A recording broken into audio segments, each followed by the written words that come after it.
es esencial en su papel como administradores. Aquí es muy interesante, ¿por qué? Porque antes que buscar el éxito, o antes que buscar la fama, o antes que buscar el poder, tenemos que buscar la fidelidad, la lealtad a Dios. Y dice 1 Corintios capítulo 4 del verso del 1 al 5. Vamos a estar estudiando el capítulo 4. Entonces ahí va a estar caminando adelante y atrás, ¿sí? Así pues, tengamos los hombres por servidores de Cristo, administradores de los misterios de Dios. Ahora bien, se requiere que los administradores, cada uno sea hallado fiel. 3. Yo en muy poco tengo el ser juzgado por vosotros o por tribunal humano, ni aun yo me juzgo a mí mismo, porque aunque de nada tengo mala conciencia, no por eso soy justificado. Pero el que me juzga es el Señor. Versículo 5. Así que no juzguéis nada antes de tiempo, hasta que venga el Señor, el cual aclarará también lo oculto de las tinieblas y manifestará las intenciones de los corazones, y entonces cada uno recibirá su alabanza de Dios. Pablo nos llama servidores, simples servidores. Pero, ah, caray,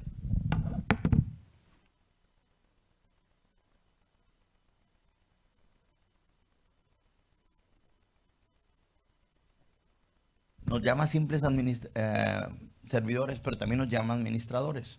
Entonces vamos a ver dos palabras que ocupa Pablo para explicarnos esto. Ahí la primera palabra es de una palabra griega que se llamaba uperetes o hiperetes, que eran siervos que remaban en los barcos galeones. ¿Sí se acuerdan los barcos aquellos cuando navegaban y todo era a base de remo y de velas? No había motores como el día de hoy. Entonces todo tenía que ser a través de la fuerza de los hombres. Entonces había un nivel donde los que remaban veían el sol, donde los que remaban veían lo que estaba pasando a su alrededor, pero había otro nivel más abajo. En ese nivel más abajo, ellos no veían nada. Era como si fuera casi una prisión. O sea, no podían ver el sol, no podían salir, no podían tener ni siquiera voluntad propia. ¿Por qué?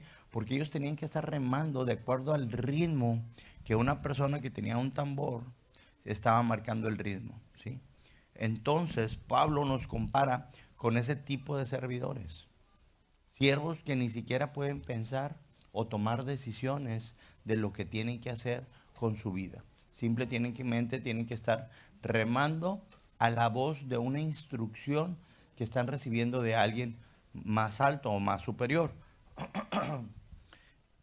El primero denota a un ayudante, a un siervo que atiende la necesidad de alguien, ¿sí? Entonces, bueno, nosotros como servidores de Cristo atendemos las necesidades de las personas que están hoy aquí en la iglesia, ¿sí? Y no, acuérdate, dijimos la vez pasada, no es la raya que habíamos puesto aquí enfrente, ¿verdad? Los que estamos acá somos los que servimos o somos los que prestamos la ayuda o son los que estamos atentos a las necesidades. No, la raya está acá, ¿sí? O sea, todos nos incluimos en esos aspectos. Entonces, hay cosas que Dios te llama a que tú vengas a servir de una manera simple y sencilla. Los líderes no son exaltados, sino humillados para aceptar el liderazgo, que eso es lo que estaba pasando con los apóstoles. Dice, el trabajo requiere paciencia y participación personal y atención individual a las necesidades de los seguidores. La segunda forma que nos llama Pablo es los administradores, que viene la palabra oikonos, que significa mayordomo, y describe a un siervo o a un esclavo perdón, que maneja los asuntos de la casa o del Estado, ¿sí? Y es una persona que se encarga de cuidar todo, pero sigue siendo no dueño, ¿sí? Se le confía toda la casa, se le confía muchas responsabilidades, pero sigue siendo siervo, no es el dueño de las cosas. De igual manera a un líder, ¿sí? Se le confía el manejo o la guianza de un grupo para el beneficio de los miembros del cuerpo de Cristo, no para un beneficio personal. Entonces, cualquiera que se para aquí, su finalidad es venir y servir al cuerpo de Cristo, no es venir y servirse a Él mismo.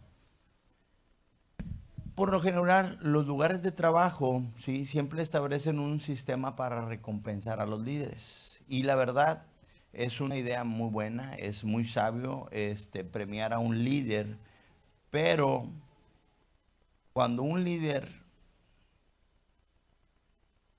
alcanza su recompensa a través de las personas que lidera, ¿sí?, es lo que Pablo viene y poniendo o llamando nuestra atención, ¿sí?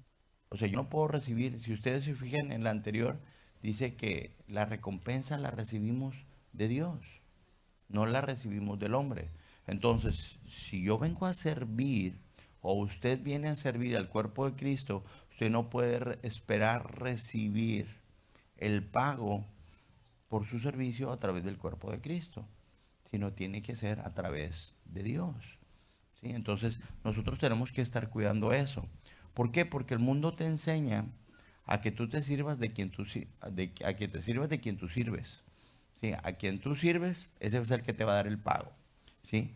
Pero Romanos 12, capítulo 2 nos dice, no os conforméis a este siglo, sino transformados por medio de la renovación de vuestro entendimiento para que comprobéis cuál es la buena voluntad de Dios, agradable y perfecta. Pedro, Pedro nos menciona algo muy interesante en la epístola de Primera de Pedro, capítulo 5, versículos del 1 al 4. Pedro está hablando, está haciendo una exhortación a los líderes, está haciendo una exhortación a las personas que están en un lugar de importancia. Dice, y a los líderes de la iglesia que están entre ustedes y yo, que soy un líder como ellos, testigo de los sufrimientos de Cristo, porque acuérdense que Pedro caminó con Jesucristo y vivió muchas experiencias con él. Dice, participe con ellos de la gloria que se les ha revelado. Luego les ruego esto, pastores, pastoreen el rebaño de Dios que está a su cargo, no por obligación ni por ambición de dinero, sino con el deseo de servir como Dios quiere. No sean tiranos con los que están a su cuidado, sino que sean ejemplo para el rebaño.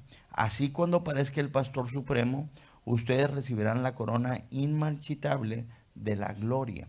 ¿Sí? Entonces, aquí Pablo les está enseñando que los líderes son personas que tienen que venir a servir. No son personas que tienen que venir y a obtener un beneficio a las de las personas que están sirviendo. Los líderes en realidad son responsables de que las cosas se realicen. Si tú eres un líder en tu trabajo, tú sabes que eres tú el responsable que las cosas se lleven a cabo. Porque las cosas no van a llevarse a cabo por sí solas, sino tú eres el responsable de que las cosas se lleven a cabo. Entonces, no es legítimo sacrificar las necesidades del grupo o de la iglesia a fin de obtener una recompensa personal para un líder. Los siervos no cuestionan, no tienen ninguna preferencia, simplemente obedecen. En cambio, los administradores, aunque eran siervos, gozaban de cierta reputación y autoridad dentro de la casa de su señor. Incluso después del dueño solían ser la persona más importante de la casa. Y recordemos a José. ¿Se recuerdan a José, el hijo de Jacob? Que lo vendieron, llegó a Egipto y empezó a ser siervo de Potifar y empezó a servir. Y dice, mi amo me ha dado todo, no me ha negado nada, excepto a ti. Le dijo a su esposa, ¿se acuerdan? Entonces, cuando Dios te pone en lugar de importancia o de relevancia, ¿sí?, te da muchas cosas delante de ti, pero también te dice, hay ciertas cosas que tú no las puedes tocar, hay ciertas cosas que tú no puedes accesar. ¿Por qué? Porque tú sigues siendo un líder y un administrador. No eres el dueño de lo que se ha puesto delante de ti. Entonces, cuando Dios viene y te bendice, tú tienes que entender que te ha bendecido para que tú administres lo que tú has recibido, no para que lo uses como te dé la gana. Obviamente, Dios te va a permitir obtener beneficios de tu trabajo, pero tú tienes que ser un administrador fiel de lo que tú has recibido. Dice, de ahí es importante que nosotros encontremos mayordomos fieles y no solamente exitosos. ¿Por qué? Porque cuando una persona busca solamente el éxito, entonces empieza la connotación de la humanidad en lo que hace. ¿Por qué? Porque ahora empiezas a calificar o a juzgar tus logros en base a la humanidad. ¿Cómo? ¿Cuánta gente vino? ¿Cuánta gente se bautizó? ¿Cuánto dinero llega a la iglesia? ¿Cuánto dinero entra a la casa? Empiezas a medir tu éxito de acuerdo a una forma humana. Pero cuando tú eres fiel, ¿sí? Simplemente agradas a Dios con lo que haces y con lo que tú tienes.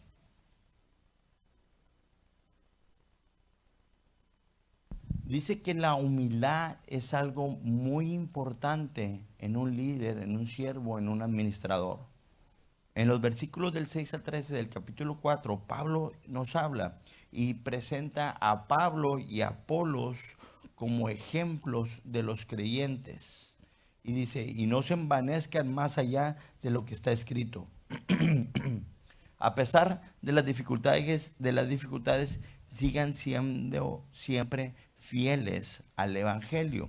Y vemos en el versículo 6, por esto, hermanos, he presentado como ejemplo a mí y a Apolos por amor a vosotros, para que nosotros aprendáis a no pensar más de lo que está escrito. El 7. Este versículo es muy importante. ¿Por qué es importante? Porque aquí tenemos que reconocer que todo lo que llega a nuestra vida no llega por voluntad humana o por esfuerzo humano o por habilidades que nosotros hemos creado. Todo viene y procede de parte de la voluntad de Dios. Dice, ¿por qué? ¿Quién te distingue? O sea, ¿qué has hecho bueno para ser diferente a los demás? ¿O a quién tienes que no hay, o qué tienes que no hayas recibido? Está hablando de parte de Dios. Dice, y si lo recibiste, ¿por qué te glorías como si no lo hubieras recibido? Cuando muchas veces nosotros queremos pensar que nosotros tenemos las cosas porque nosotros somos buenos en algo o porque somos hábiles.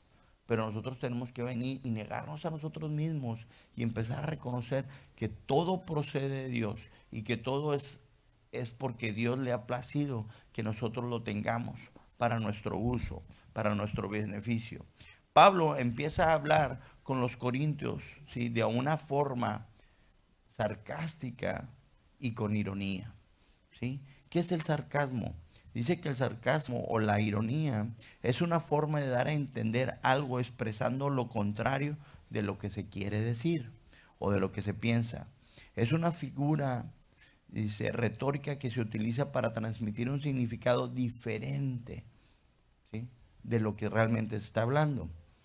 Y ahí vemos en Corintios 4:8, dice, ¿estáis saciados? ¿Ya estáis ricos? Si nosotros reináis, ojalá reinases para que nosotros reinásemos también junto con vosotros, porque ellos se estaban envaneciendo y se estaban gloriando de lo que ellos estaban logrando. Dice el 9, porque según pienso, Dios nos ha exhibido a nosotros, los apóstoles, como postreros, como a sentenciados a muerte, pues hemos llegado a ser espectáculo del mundo, de los ángeles y de los hombres. 10. Nosotros somos insensatos por amor de Cristo. Dice más, vosotros prudentes en Cristo. Y ahí empezamos como Pablo empieza a decirle, o sea, se creen muy. ¿Creen que ya le hicieron? ¿Creen que ustedes son mejores que yo? ¿Creen que ustedes son mejores que Apolos? Dice, nosotros débiles, mas ustedes fuertes. Vosotros honorables, mas nosotros despreciados. Dice, hasta ahora padecemos hambre, tenemos sed y estamos desnudos y somos abofeteados y no tenemos morada fija. Aquí estaba hablando de cómo, ¿sí? Los corintios estaban tratando a los apóstoles, no los estaban tratando con cuidado, o sea, se fueron de un extremo hacia hasta el otro. Dice el 12, nos fatigamos trabajando con nuestras propias manos. Dice, nos maldicen y bendecimos. Padecemos persecución y lo soportamos. Nos difaman y rogamos. Hemos venido a ser hasta ahora como la escoria del mundo y el desecho de todos. Estos versículos el apóstol Pablo describe las dificultades y todos los desafíos que estaban ellos enfrentando como los líderes de la iglesia, como los apóstoles, en esa tarea que ellos estaban teniendo de evangelizar al mundo. Dice, Corinto era una ciudad estratégica, ¿verdad? Por su ubicación, era una ciudad cosmopolita, pero también era conocida porque era una ciudad muy inmoral y corrupta, ¿sí? La predicación cristiana chocaba con las prácticas y los valores que estaban arraigados en esa sociedad. Y los cristianos experimentaron persecución y los apóstoles también.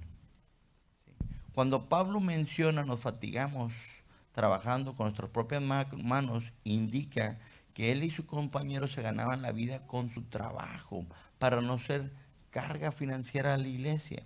Esto refleja una situación económica precaria. ¿Qué quiere decir esto? Que ellos no vivían en una opulencia y que no se estaban enriqueciendo del Evangelio, como lo que a veces, muchas veces nos toca ver en estos tiempos. Dice, sino que esta era una manera de poder mostrar autenticidad en su compromiso de la predicación del Evangelio.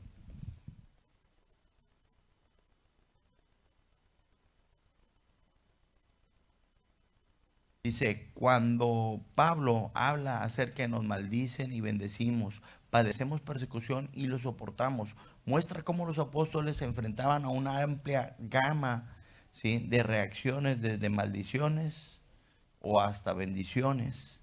Y pero cómo las afrontaban con paciencia y resistencia. Entonces, cuando tú y yo somos cristianos, tenemos que entender que hay cosas que nosotros tenemos que ir afrontando o ir resistiendo con paciencia, con calma. ¿Por qué? Dice, Pablo menciona, hemos venido a ser hasta ahora como la escoria del mundo y los desechos de todos. Destacaba la marginación y el menosprecio que experimentaban. Y esta imagen nos lleva a pensar cómo ellos no tenían el valor que deberían de tener dentro de esa sociedad.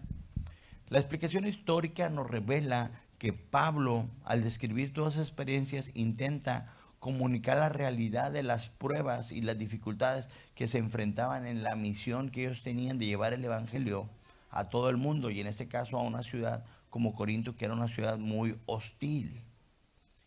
Pablo no se presentó como la víctima, ¿sí? Vamos a entender esto. Pablo no se presentó como la víctima, solamente estaba exponiendo una realidad que estaban viviendo.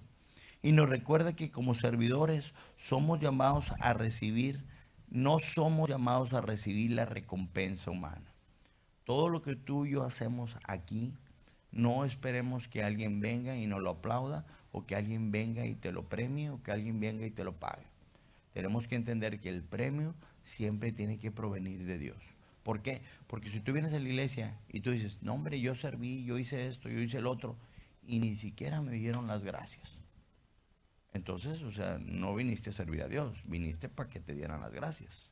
Viniste para recibir un reconocimiento o para recibir un aplauso. Entonces nosotros tenemos que entender cuál es nuestra posición. Obviamente, ¿verdad?, a todos nos gusta que valoren lo que hacemos, pero no es lo que nos mueve. ¿Por qué? Porque estamos hablando de la fidelidad, no estamos hablando de lo que realmente nos gusta a nosotros. Dice el versículo 5, así que no juzguéis nada antes de tiempo. Entonces, somos muy dados a juzgar las cosas antes de tiempo, ¿sí? Dicen, sino hasta que venga el Señor. Yo quiero hacer una aclaración, ¿sí? Cuando hablamos acerca de juzgar, no se trata de emitir una condenación, ¿sí? Porque todos los días estamos juzgando. Entonces yo juzgo que esto está bien, lo sigo haciendo, juzgo que esto está mal, ya lo dejo de hacer, ¿sí? Pero tenemos que entender que en Dios tenemos una transformación y Dios va cambiando y va modificando nuestro corazón. Dice, y entonces al final dice que Dios va a ser el que nos dará la premiación. En la tercera parte, Pablo habla acerca de que tenemos que ser imitadores. Y el versículo 14 al 17, Pablo habla acerca de la conducta de los corintios y nos dice que nosotros les habla a ellos como hijos. Y de plano, todavía le pasó, les mandó a Timoteo. Y dice, les mando a Timoteo, ¿sí? El cual es ejemplo, ¿sí? Y no solo de lo que Pablo decía, sino también lo de lo que Pablo vivía. Entonces, ahorita vamos a tocar un punto muy importante, donde dice el 14, no escribí esto para avergonzaros, sino para amonestarlos como hijos amados. ¿Cuántas veces hemos escuchado en la iglesia la paternidad espiritual? Yo soy tu padre espiritual, ¿sí? Y hay veces que nosotros no tenemos un buen concepto de lo que es la paternidad y luego todavía te dicen que es tu padre espiritual el que está acá arriba, pues todavía está más complicado, ¿sí? Entonces aquí vamos a entender qué cosas abarca y qué cosas no abarca. Dice el 15, porque aunque tengáis 10,000 años en Cristo, no tendréis muchos padres. Pues en Cristo Jesús yo os engendré por medio del Evangelio. Entonces nosotros tenemos que entender que tú vas a tener tal vez un padre espiritual, pero no es por la persona de Él, sino es un padre a través de lo que Jesucristo hizo por ti en la cruz y por mí en la cruz. Dice el 16, por tanto os ruego que me imitéis. 17, por esto mismo os he enviado a Timoteo, que es mi hijo amado y fiel. ¿Se acuerdan que decíamos lo importante de ser fiel? Mi hijo amado y fiel en el Señor, el cual os recordará mi proceder en Cristo y de la manera que enseño en todas partes y en todas las iglesias. Pablo era un hombre de una sola pieza. Él no era diferente en un lugar y en otro lugar era diferente. Él era el mismo, ¿sí? Entonces nos exhorta a que sigamos su ejemplo. En la época de la Biblia, la palabra ayo era un tutor, era un cuidador, era alguien que se encargaba de la educación y la crianza de los niños. Esta figura era muy común en las familias que tenían dinero o en los ricos, ¿verdad? ¿Por qué? Porque ponían ayos, ponían cuidadores, ponían lo que hoy decimos nanas, ¿verdad? Pero lo hacían con un propósito, ¿verdad? De asegurarse que los niños recibieran una educación adecuada y se convertían en adultos exitosos y respetados. En la Biblia se hace referencia a un ayo como una figura temporal, algo que te sirve nada más por determinado tiempo, ¿sí? Para que es, por ejemplo, es para cubrir las necesidades que un niño tiene hasta que llega el momento de ser un adulto, ¿sí? Y ya puede ser responsable por sí mismo. ¿Qué es ser un padre espiritual? ¿Sí? Un padre espiritual es aquella persona que se preocupa por la guianza y por la enseñanza. Un padre espiritual proporciona orientación y enseñanza basada en los principios bíblicos, no basado en lo que esa persona piensa o cree. Tiene que ser basado en los principios bíblicos, a través de un desarrollo, de un crecimiento espiritual. Ser un padre espiritual significa tener cuidado y preocupación, ¿sí? Sobre la vida espiritual y emocional de las personas que están a cargo. Entonces, la persona que viene a hacer la labor de un padre espiritual, esa persona tiene que estar guiándote, tiene que estar enseñándote, tiene que estar cuidándote, tiene que estar preocupándose por cómo va tu vida espiritual. Pero también algo importante, esta persona tiene que ser un ejemplo de vida. Tiene que ser una persona que sea coherente con lo que dice y con lo que hace, ¿sí? Y tiene que ser un ejemplo en oración y en estudio de la Biblia, ¿sí? Tiene que ser una persona que está orando constantemente, tiene que ser una persona que se involucra activamente en el proceso de discipulado y fomenta el crecimiento y la madurez espiritual. ¿Qué no sería un padre espiritual? Un padre espiritual no sería aquel que busca la manipulación o el control. Dice, no deberíamos utilizar esta posición para manipular o para controlar a nadie, sino que debe permitirse que el Espíritu Santo sea el que guíe el crecimiento espiritual de cada individuo. Dice, un padre no puede ser un padre espiritual aquella persona que tiene faltas en su integridad. No sería un buen padre aquel que no vive de acuerdo con los principios que enseña, ¿sí? Ya que la coherencia entre lo que se enseña y lo que se vive es muy importante para una persona que se dice ser un padre espiritual de alguien. Dice, no ser un padre espiritual es aquella persona que tiene una falta de empatía y de cuidado. No debes de ser insensible ni descuidado con las necesidades emocionales y espirituales de sus discípulos, ya que el cuidado pastoral es una parte integral para ser un padre espiritual para una persona. ¿Qué quiere decir esto? ¿Sí? Cuando yo me subo al púlpito, e incluso cuando yo estoy con ustedes, ¿sí? Yo no actúo como José Ángel Frías. Yo actúo, ¿sí? Como el siervo de, de Dios. Y pregunto, o sea, ¿qué es lo que Dios quiere que yo haga o que yo hable o que yo exprese? ¿Sí? No es lo que yo quiero. ¿Sí? Aquí yo no puedo venir y poner mis intereses antes que los intereses de Dios. Yo tengo que entender que yo soy responsable de estar cuidando todo lo que Dios está poniendo a mi cuidado, porque ese es mi trabajo como administrador. Entonces, en el caso de ustedes, todo lo que Dios ha puesto a su cargo es responsabilidad de ustedes. Sus hijos, sus negocios, sus trabajos, sus amigos, las personas con que ustedes conviven, son personas que Dios ha puesto a su cuidado. Y no se trata solamente de lo que tú quieres o lo que tú necesitas, lo que a ti te gusta, sino es cómo voy a servir, cómo voy a administrar lo que Dios ha puesto delante de mí. Pablo en Corintios 4:15 dice que nosotros vamos a recibir, ¿sí? Vamos a entregar lo que hemos recibido de Cristo. No vamos a dar lo que nosotros tenemos humanamente. ¿Sí? En resumen, ser un padre espiritual implica guianza, enseñanza, cuidado y ejemplo. Y todo basado en principios de la Biblia. No es imposición. En otras palabras, yo no puedo decirte con quién te vas a casar, yo no te puedo decir si te vas a descasar, yo no te puedo decir qué es lo que tú tienes que hacer, ¿sí? ¿Qué trabajo vas a hacer? Yo no te voy a decir nada de eso, ¿sí? Yo puedo venir, yo puedo darte un consejo, puedo darte mi opinión de acuerdo a un principio bíblico acerca de las circunstancias que tú estás pasando, pero yo no voy a decir qué es lo que tú tienes que hacer con tu vida.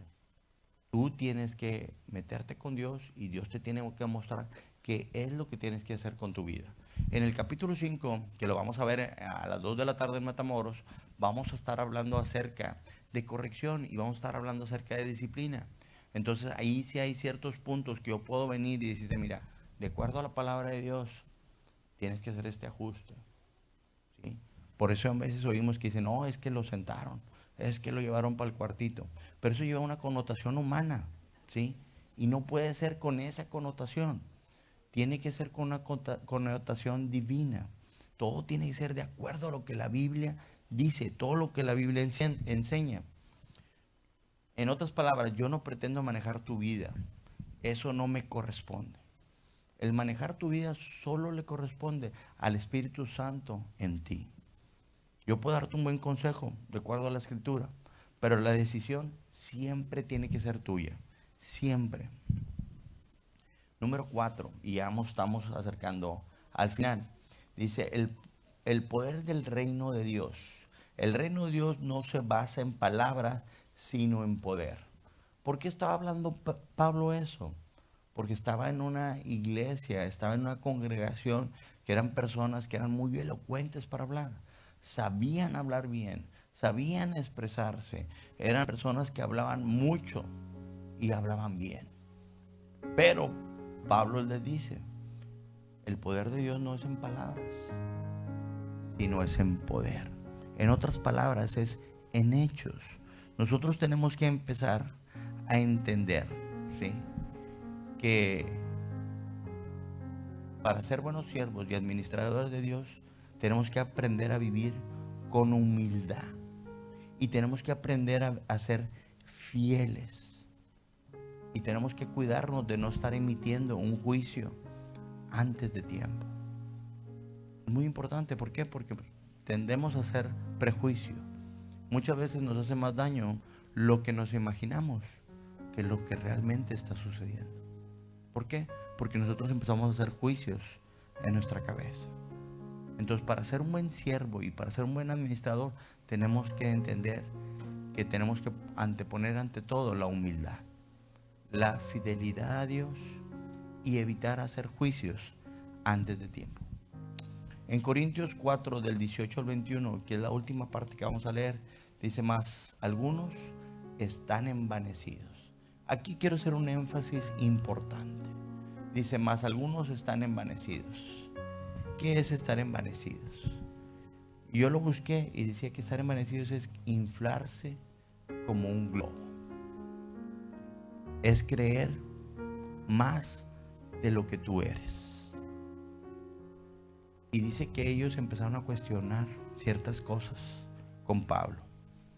Y dice, pero pronto iré a vosotros si el Señor quiere y concede. Dice, no las palabras sino de poder. Dice, de los cuales se han envanecido. Porque el reino de Dios no consiste en palabras sino en poder. ¿Qué quieres?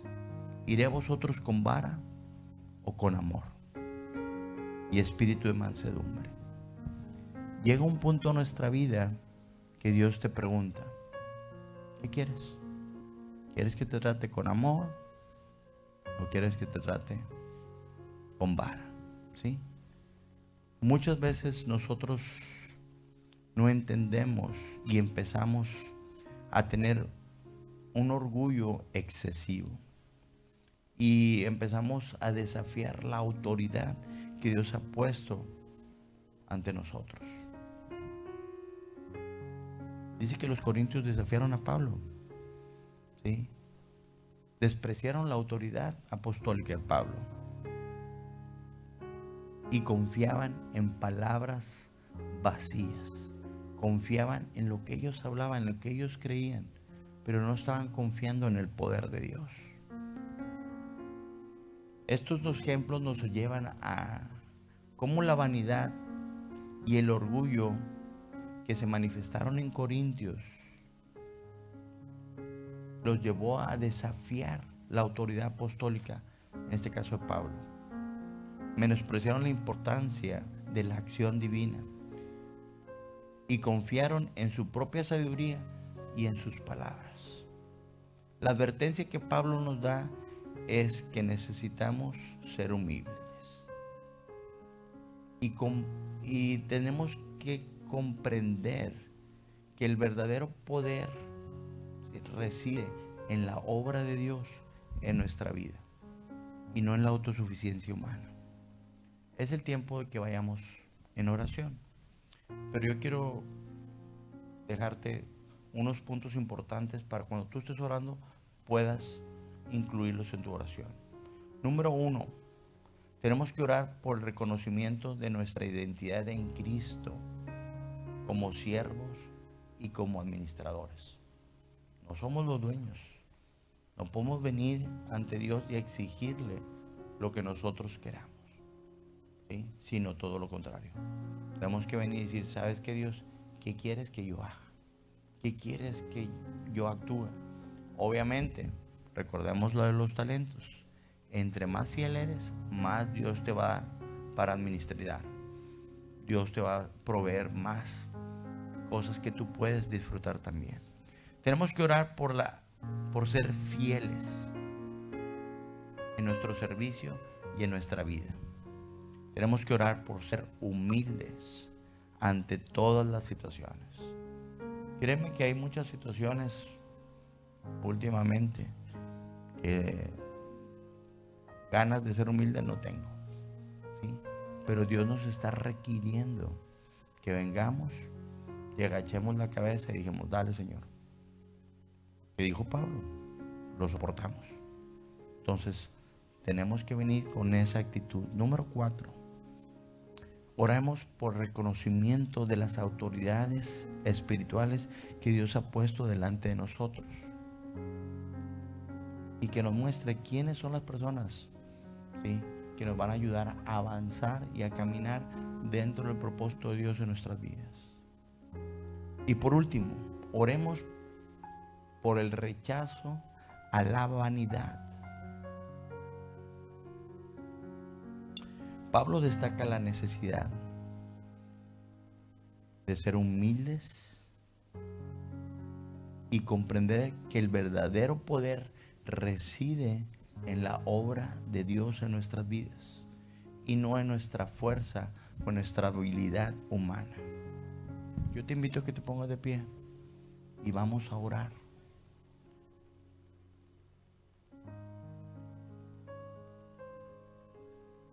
Creo que lo más importante es que nosotros podamos venir en una posición de decirle, ¿sabes qué, Dios?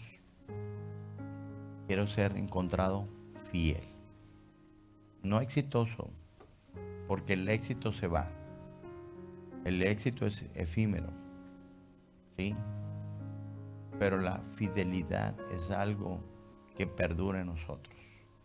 ¿Por qué? Porque dice, buen siervo fiel, en lo poco fuiste fiel, en lo mucho te pondré.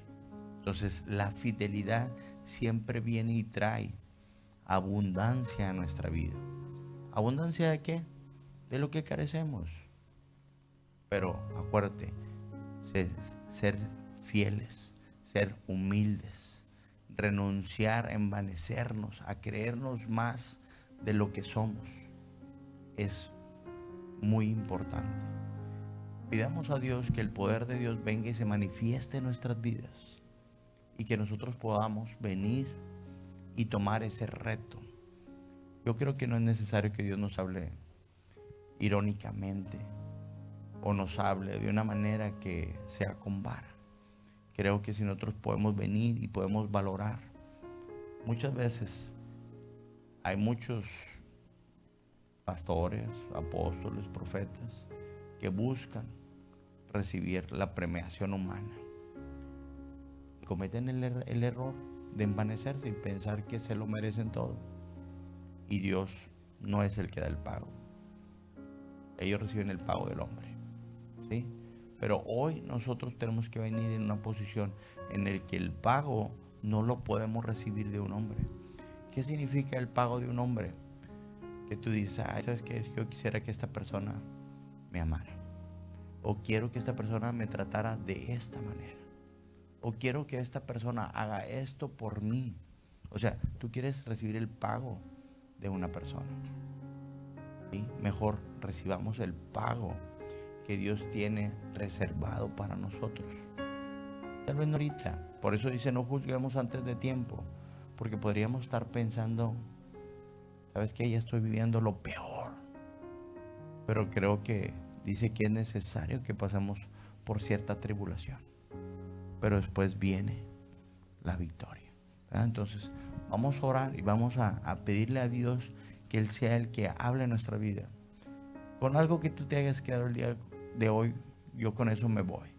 Y te invito a que sigas estudiando la palabra de Dios, porque la palabra de Dios es clara, es sencilla, es eficaz, ¿sí? Y es útil para enseñar, para arguir, ¿sí? Entonces cuando tú lees la palabra de Dios, tú recibes guianza y recibes enseñanza y poder para actuar y para vivir en este tiempo. Vamos a orar. Padre, te damos gracias esta mañana, Señor, por tu palabra, Señor. Te damos gracias, Señor, porque lo que nosotros vivimos, todo ha sido, Señor, resultado de lo que tú estás planeando en nuestras vidas, de lo que tú has provisto para que nosotros pudiéramos vivir y desarrollar en este tiempo. Señor, te doy gracias, Señor, porque hoy reconocemos que somos siervos tuyos, somos administradores tuyos de todo lo que tú has puesto delante de nosotros, Señor. Permítenos ser hallados fieles, Señor. No queremos buscar el éxito humano que solamente viene y causa vanagloria o envanecimiento, Señor. Sino queremos venir, Señor, y llevar nuestras vidas a un punto donde a ti te agrade, donde a ti te sientas a gusto, Padre, con lo que nosotros estamos haciendo en el servicio, Padre. Señor, te pido que hoy, Señor, la humildad venga y sea parte de nuestra vida, Padre. Que hoy, Señor, nosotros seamos siervos, Señor, que podemos venir sin cuestionar y hacer tu voluntad, Señor. Y podemos reconocer, Señor, que solamente tú eres el que tienes el poder. No es nuestras palabras, no son nuestras habilidades, no son lo que nosotros poseemos, sino es lo que tú eres en nosotros. Padre, te doy gracias, Señor, porque hoy podemos reconocer, Señor, que es el tiempo, Padre, de venir y servirte, Padre. Tal vez muchos de mis hermanos puedan tener una pregunta en su interior: ¿en qué te puedo servir, Señor? Yo te pido que tú traigas luz a sus vidas. Yo te pido que traigas entendimiento a sus vidas y que ellos se puedan acercar y decir: ¿sabes qué? Es el tiempo de servir. ¿Cómo puedo servir? Padre, te pido, Señor, que también nos ayudes a poder ejercer, Señor, esa paternidad espiritual correctamente, Padre, sin manipulación, sin control, Señor, sin envanecernos, Señor, sino solamente buscando la guianza y el desarrollo personal de cada una de las personas, Señor, que tú has puesto, Señor, en este proyecto. Señor, bendigo a cada uno de mis hermanos, Señor. Bendigo a cada matrimonio, a cada familia, a cada hombre, a cada mujer, representando, Señor, a otras personas en este lugar. Señor, te doy gracias, Señor, porque sé que tu palabra nunca vuelve vacía, sino que siempre prospera para lo que tú la has mandado a nuestras vidas. Señor, te damos gracias. Muchas gracias, Padre. En el nombre de Cristo Jesús. Amén. Amén. ¿Ok? ¿Puede tomar su lugar? Ok, nos vamos a preparar para hoy. Tenemos servicio a las 2 de la tarde, ¿verdad? Es una continuación de lo que estamos hablando. Hoy vimos el capítulo 4, ahorita vamos a ver el capítulo 5. Yo lo invito a que siga estudiando, ¿verdad? Porque eso le abre mucho la vista y abre mucho la oportunidad de avanzar en los propósitos de Dios. Y de hecho, quiero invitarlo para que este jueves venga a al estudio bíblico. ¿En qué estamos estudiando, Ricardo? ¿Pero en qué vamos? Del 21. Del 21 al 26, ¿ok? En esos capítulos pasaron cosas muy importantes. Los invito a que vengan. A cuenta que, por ejemplo, ahorita, pues es una enseñanza, ¿verdad? Tipo predicación, pero el jueves es una enseñanza plena. ¿Qué quiere decir? Nos sentamos aquí enfrente, hay unas mesas y hay preguntas y hay dudas y hay lo que usted necesite preguntar, se puede preguntar, ¿sí? Es muy bueno que venga y va a aprender y va a crecer bastante. Los miércoles aquí nos estamos viendo a las 7 de la tarde. Este, este miércoles no, pero el que sigue es el de los cumpleañeros, ¿verdad? Entonces, prepárese. Si usted cumple años en febrero, en septiembre, yo cumpleaños en septiembre, ¿verdad? Si usted cumple años en febrero, ¿verdad? Tuvimos muchos cumpleaños, ¿verdad? Hoy los pastores Juan y Vero están fuera, andan festejando el cumpleaños del pastor Juan, ¿verdad? Entonces, cuando lo vea, felicítelo, ¿verdad? ¿Quién más cumplió? Camila cumplió años. ¿Quién más? ¿Eh? Nolani. ¿Quién más? Stephanie también. ¿Quién más? Celeste también. El Matamoros cumplió un chorro de gente. Vamos a tener que pegar un pastel más grande en Matamoros, ¿verdad? Pero bueno, entonces ya saben, Matamoros, 2 de la tarde. jueves en Matamoros también hay servicio. Si usted tiene a alguien, a su familia que está en Matamoros, pero y no puede venir para acá, mándenosla para allá. Ahí tenemos, estamos ahí por Telmes, en Valle de Orinoco, número 38. Ahí están los pastores Vázquez y un servidor para atenderles, ¿verdad? Y 24 de febrero tenemos reunión para las mujeres en Matamoros. Aquí en Brandville va a ser el día 2 de marzo. ¿Ok? Tenemos en la mañana mujeres y en la tarde varones. ¿Ok? No sé cuál es el menú, pero estuvo muy bueno el mes pasado. ¿Verdad? ¿Qué comieron mujeres? ¿Eh? Era buffet. Ok. Bueno, nosotros nomás fue pollo y fajitas. No se crean. Ok, ¿mandé? Ok, entomatadas. Ok, muy perfecto. Bueno, entonces así como estamos, los voy a invitar a Fred que se prepare con el ofrendero. Vamos a recoger nuestra ofrenda. Servicio y jóvenes, ¿cuándo? Ok, viernes 23 de febrero. Aquí, ok. ¿Qué planes hay? ¿Qué van a hacer? Vamos a tener un servicio. Van a haber convivencias después. Vamos a tener convivencias. Los chavos, ¿de qué edad? ¿De qué edad? ¿Ya cortaron o todavía estamos en transmisión? Ah, bueno, pues no dice nada. Ok, bueno, entonces los jóvenes los esperamos de 13 en adelante. Ok, vamos a dejar en su corazón lo que usted sienta, ¿verdad? Siente joven, aquí lo esperamos. Ok, entonces, jóvenes pueden invitar a sus compañeros de escuela, ¿sí? Pueden invitar a sus primos, a sus amigos, pueden invitar a quienes ustedes quieran traer. Lo importante es que hagan la convivencia, ¿ok? Entonces traigan a alguien, es importante. Vamos a recibir a mi hermano Fred. Cierra sus ojos, vamos a orar ahí donde está, para la gracia a Dios. Dios, te damos gracias por este servicio. Señor, vamos a recoger nuestra ofrenda, vamos a recoger del fruto que tú nos has dado. Te pido que bendiga, Señor, al dador alegre. Señor, te pido que prospere, Señor, y que cada uno de